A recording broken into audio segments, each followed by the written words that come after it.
Namo Narayan. This is Shivani with your yoga views for the full moon on April 27th. Now, April 27th, that's 4:33 a.m. Universal Time. So if you're in the Mountain Standard Time like we are, it's actually April 26th at 10:30 at night. The axis that this full moon is on is that the moon is in Scorpio and the sun is in Taurus.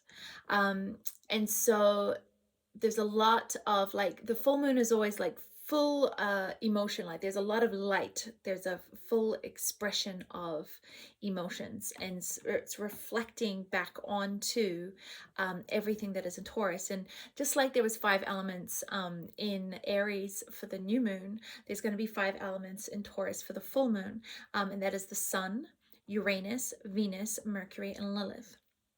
Now, the sun obviously is the self in the ego. Uranus is about great change, and now Uranus has been in Taurus since March 2019. So this great change is not anything new. We've like been through an entire pandemic for over a year now, but this full moon, especially because it is the full moon in Taurus, we're really going to need to keep moving forward with our courage to change. And what I mean by that is that change is happening, whether we want it or not.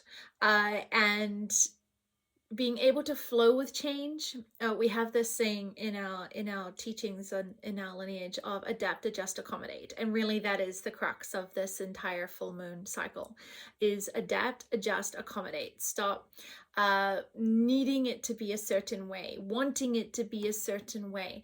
This is how we become the victim to reality, is when we are wanting it to be something different to how it is.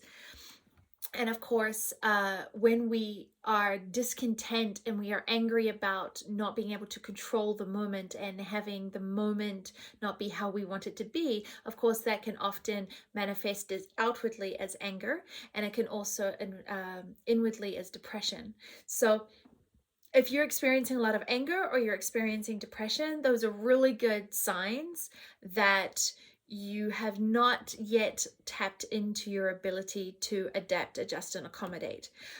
Because, my friend, as Narayana would say, you have got to go with the flow. You are one little soul being influenced by some very, very big energies.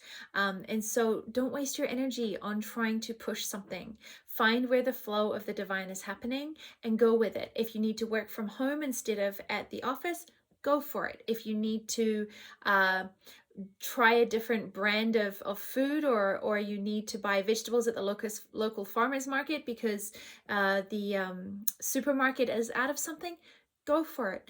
Learn how to adapt. And I'm talking about food and work, especially because that is what Taurus governs. It governs money. It governs what we eat and how we make our money, so what our work is. So these are the fundamental things that could have a very, very deep level of change that we are consistently going through, but there's going to be more of a push and more of an emphasis on that for this full moon.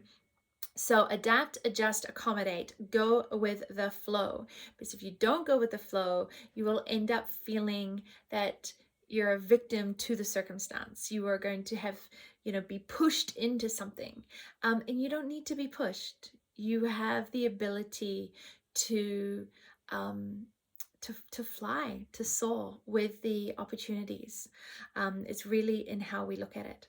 So we've got the sun, we've got Uranus, now Venus. Now Venus's home is Taurus, so it's very happy to be home in Taurus right now, and that energy of choosing love at every point is still very much there. Choosing love in the face of change. Mercury, which of course is connected to Gemini, is there as well. So speaking clearly, speaking about what your needs are, not necessarily what you desire, not what you want. This is all fancy of I wish it was this way, I wish it was that. No, speak what do you need. What do you need? And speak that clearly and allow that to the divine to support in giving you what you need so that you can adapt to change very easily. Okay. And also Lilith, and Lilith is of course the black moon. So Uranus is a deep change, but Uranus is in discord with Saturn. Of course, Saturn is in Aquarius, which is the people. And there is an entire thread of consciousness, of old consciousness. And I'm not just saying old people, but I'm saying old ways of doing things, old belief systems, old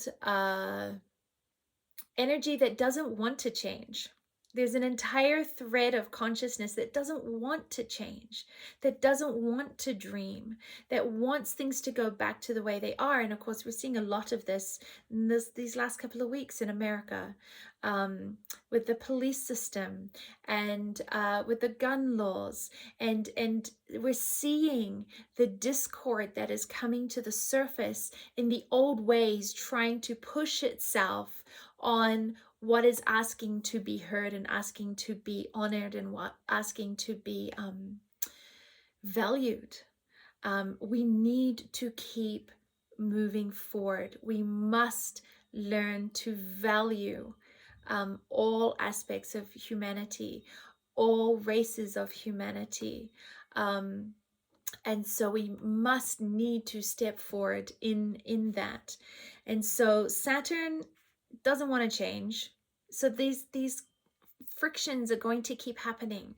Don't put yourself in the friction. It's not going to change by pushing up against the old. Change happens not by pushing up against the old, but by empowering the new to the point where the old becomes obsolete, right? Real change happens not by pushing up against the old, but by empowering and valuing the change, the new, so much, giving it so much energy that the old becomes obsolete. And this is the same way that Swamiji tells us on how to work on our own mind. Become aware of the negative pattern, but then focus on the positive. Focus on the new behavior. Focus on the new pattern, so that that new pattern becomes so habitual, so clear, and so tangible, so able to feel it, that the old pattern becomes obsolete. We're talking on individual level and we're talking on collective consciousness level. So this is really what our opportunity is right now. Okay, is that to move forward and change, don't waste your energy on pushing up against the old. Value the new so much that the old has no energy left. Now, I know that that's so easier said than done for some of the bigger challenges, but this is why we were born now. This is why we're adults now, is because this is what we signed up for. This is what we're here for, is to be part of this change, right? So this whole Saturn Uranus discord could potentially look, sorry, the table's wiggling, could be potentially look into more riots and people pushing and being hurt. And I don't want anybody to be hurt, because the old, when a scared cat is cornered, it will lash out. When anything feels threatened, it will lash out. And we need to find a new way so that our energy is not focusing on how to survive the lashing, but how to make the old become obsolete. Okay. On the 3rd of May, Okay, the moon is going to move it's already moved out of Scorpio. Of course, it's only in Scorpio for about 2 days, about 48 hours. The moon is going to move into Aquarius, and it's going to get to Saturn. This is going to really amplify the discord. So if you're looking sort of like April 27th to May 3rd, you're potentially looking at more and more discord. Now, this could also mean weather, like winds, cyclones, typhoons. If you need to get a roof on, get it on. If you need to tie down something, tie it down. Don't wait for things to go wrong. Adapt, adjust, accommodate, and preempt. See ahead. You're watching this, so clearly you want to see ahead and to be able to use this information. So do what you need to do to make sure that your home is safe and that you are able to withstand the winds of change. Yeah. Mars is in this time, in this full moon cycle, is in Cancer. Now, of course, Mars really wants to move forward, action, action and control. And of course, Cancer, the moon lives in Cancer. So the moon is emotions and family, right? And Cancer is the family. So Mars in Cancer is really talking about action and control within the family. And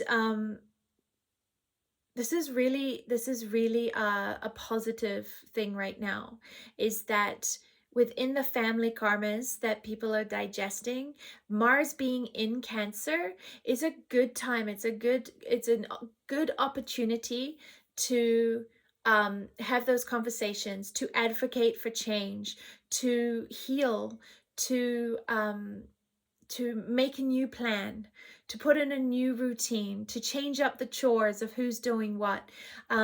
Really allowing this fiery energy within the family to illuminate what you have. Let it really illuminate what you have as family. And that may be biological family, it may be chosen family, but let it illuminate what you have. And on the parts that need changing, this is a good time to change. So let those changes come through. Excuse me. As I've said, Venus is in Taurus, which is a happy sign. So love is in the air. So that's quite lovely. And but the 6th of May, so the 3rd of May, the moon is in Saturn, which could potentially be quite a bit of discord, both in the weather and in the collective. And on the 6th of May, the moon is moving into Neptune and Pisces. Now, this is a really strong day for the spiritual dimension. And this alignment with the moon amplifying Neptune, of course, Neptune is the spiritual dimension, but it's also what we believe. It's what reality we believe we live in. And it's in very good alignment with Venus, Lilith, and Mercury in Taurus. So communication can be good, speaking about what you believe, standing up for what you believe. Lilith, of course, is about what is hidden and what needs to come to the surface. It's good for things to come to the surface, even if they're painful. Believe me, I know. What is hidden festers.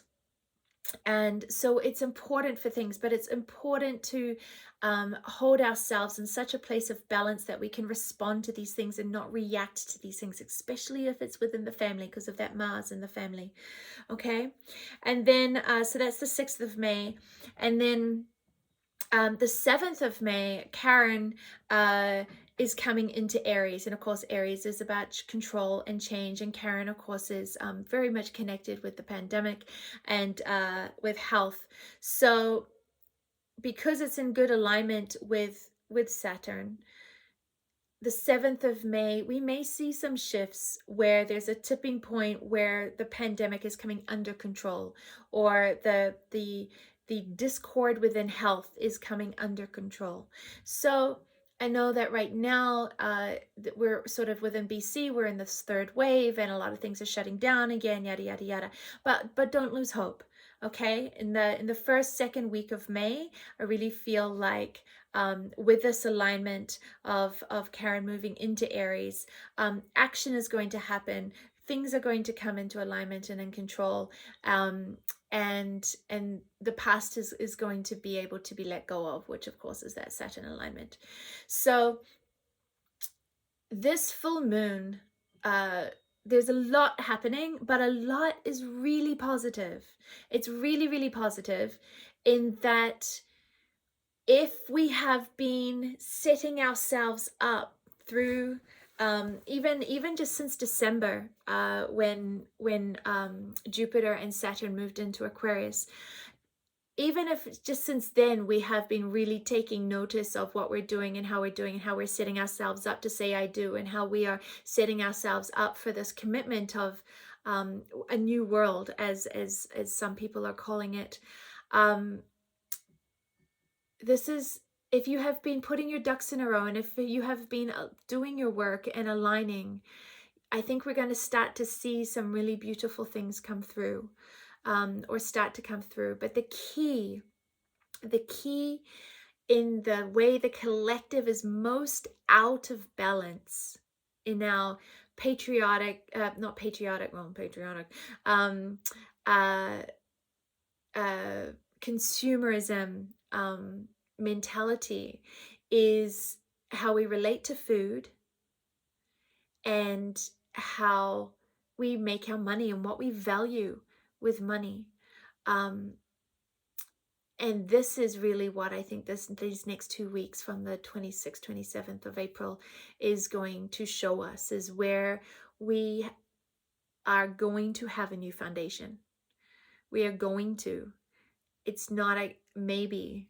It is a we are going to. And if you have not done your work, if you've not planted your seeds, then you could feel, that anger and depression and wanting to push against the change. Find your community that is calm and stable and connected to the present. And this is an important time for Sangha. This is an important time for the collective with the people, because of the way Saturn and Jupiter are in Aquarius with the people. This is a really beautiful time to connect into your Sangha so beautifully, and really, really support each other, feed each other, value each other, and widen your arms, not to just the people you know, but to people you don't know. If work has been good to you of late, give a little to people you don't know. This is also like a really important thing that Swamiji has shown us so many times, over and over and over. Yes, we look after our family. Yes, we look after our own. But some of your heartbeats should be thinking about people we don't know. Some of our heartbeats and some of our money and some of our efforts need to be supporting people that we may never meet. Because in doing that, the frequency, the web of light that we are able to weave will be much more stable. Things can sway. They're much more stable when the base is very, very wide. And so look after your own, of course, look after your own children, your own family, your own neighbors, but also think of something for somebody that you don't know, maybe across the world, maybe the next town over. Maybe there's something that with people that are being challenged with homelessness. Maybe there's a family that you've heard of that have lost their job in the pandemic and are potentially having a bit of a challenge. Maybe there's our brothers and sisters in America. Maybe there is something there that you want to offer $20 to, $50 to, something, because it's not the money. We have to really understand the money money is energy and money is value. And we must be willing to shift the value of money, not to what people say we should value: faster cars, bigger houses, more toys, shoes, right? That we spend so much money on. Well, some people do, not really me. But